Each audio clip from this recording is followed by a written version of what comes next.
What's up, Brian Tong here, and welcome to the Apple Byte for everything good and bad inside the world of Apple. Let's get to the show, and the Big A has officially sent out their colorful invitation for their October 22nd event in San Francisco with the headline, "We still have a lot to cover." Seriously, Apple? Did you have to make it that easy for us? Look, I'm pretty smart, and it's real obvious they're going to announce a whole new bunch of Apple cases. Get it? Lot to cover? Or it could be iPads, new Macs, and OS X Mavericks, but I'll let you guys decide. Now, French website MacG claims to have had the release dates for the new hardware we expect to see. They say we'll see the new MacBook Pros available on October the 24th or 25th, the iPad 5 and iPad Mini 2 on October the 30th or 31st, and the new Mac Pro on November the 15th. But based on what we know and all the leaks we've heard and seen, what can we expect? Well, the iPad 5 is expected to bring an all-new design similar to the iPad Mini's beveled edges, the new A7 chip that's in the iPhone 5S, and an improved 8-megapixel camera, and there's still no confirmation about Touch ID integration. Now, the iPad Mini 2 is expected to bring a Retina display finally, but there are rumblings that a version without one have also been tested, possibly as an entry-level model according to 9to5Mac, and a variant of the A7 chip will be used as well. Now, according to Mako Takara, the Retina display Mini might even end up slightly thicker to accommodate the new display. Now, with the new MacBook Pros, they're expected to bring Intel's Haswell processors and give it a huge boost in battery life that almost doubled for the MacBook Air line, and a front-facing camera could be upgraded to 1080p, but we don't expect to see a new body design.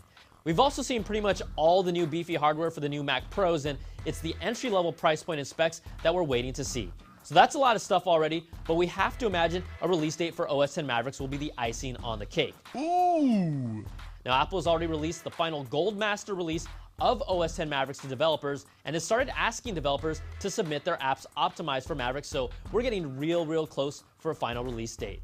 Now, in iPhone news, Apple has kept mum on the sales of the latest iPhones, but that didn't stop Localytics, who used iPhone connections to mobile and web apps, and estimates a 3-to-1 ratio in favor of the iPhone 5S over the 5C. Now, the Wall Street Journal then followed up with a recent story that Apple is reducing its component orders for the iPhone 5C by a third, and they're curtailing iPhone 5C production. They also report Apple has raised orders for the 5S, you know, the phone with new technology in it. All right, let's check out our app of the week. This week, it's an app for your Mac called Control Plus. It's real slick, and think of it as Control Center for your Mac. It's a sweet, fun utility that appears on your menu bar, and you can change your display to do things like adjusting your brightness or setting your wallpaper easily. You can also control iTunes or even set a timer. It's 99 cents for the first couple of days and $4.99 after that, but it's an app we're checking out that has a really slick and useful interface.